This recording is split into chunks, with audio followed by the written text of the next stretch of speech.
آپ کے نزدیک مشکل کیا ہے؟ مشکلیں اتنی پڑیں کہ آسان ہو گئی. مشکل کی ڈیفینیشن ہر شخص کے لیے الگ ہے. کوئی سمجھتا ہے کہ مال کم ہو گیا تو میرے لیے مشکل پیدا ہو گئی. کوئی سمجھتا ہے کہ میرا خیال چھن گیا تو مشکل پیدا ہو گئی.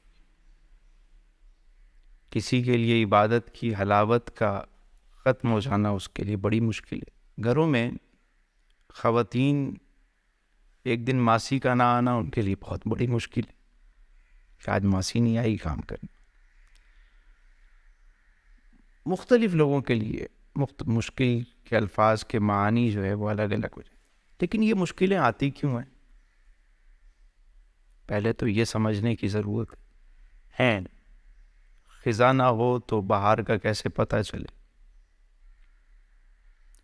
رات نہ آئے تو صبح کا کیسے پتہ چلے. اندھیرا نہ ہو تو اجالے کا کیسے پتہ چلے. بالکل بالکل. تو یہ چیزیں ہمیں نکھارنے کے لیے، سنوارنے کے لیے، ہمیں خوشبودار بنانے کے لیے ہماری لائف میں مشکلات آتی ہیں. مثلاً اگر آپ یوں سمجھیں کہ میں آپ سے کہوں کہ بھائی یہ 3 چولہے یہاں پہ لگا دیں،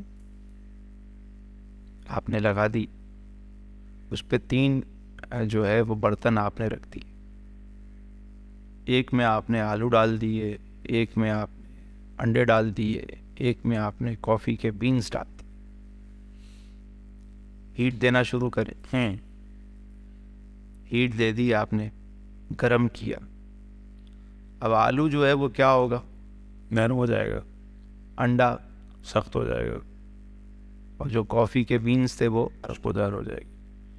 تو یہ جو لائف میں گرمی آتی ہے نا، یعنی مشکلات کی جو تپش آتی ہے انسان بیسیکلی سنوارنے کے لیے آتی ہے، نکھارنے کے لیے. جو سخت ہوتا ہے اس میں نرمی پیدا ہو جاتی ہے.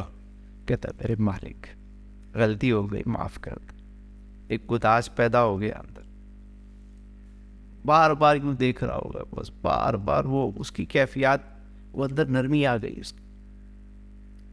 اور جو نرم تھا، بہت زیادہ نرم تھا، وہ ایک سختی سے گزرا تو اس میں انڈا جو ہے وہ نرم تھا، وہ سخت ہو گیا. ایک بندہ بہت زیادہ سہل تھا، آسائش میں تھا، جب ایک پروسیس سے نکلا تو وہ ذرا مضبوط ہو گیا.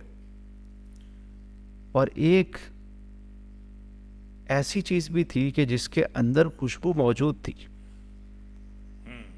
لیکن وہ اس کو ہیٹ نہیں لگی ہوئی تھی. ڈسکور وہ جیسے ہی اس مشکل آئی، وہ خوشبودار ہو گیا، اس کی خوشبو پھیلنا شروع ہو گئی، کئی لوگوں کی تسکین کا باعث بن گیا. اسی لیے استاد فرماتے ہیں کہ مشکل حالات جو ہے وہ کمزور کو مضبوط کرنے کے لیے آتے ہیں. یعنی مشکلات انسان کو نکھار دیتی ہیں. ایک بھٹی سے گزرتا ہے، سونا ہے سونا، لیکن کسی کے گلے کا ہار وہ کب بنے گا؟ کسی کے ہاتھوں کی انگوٹھی وہ کب بنے گا؟ کسی کے کانوں کا جھمکا وہ کب بنے گا؟ جب وہ ایک بھٹی سے گزر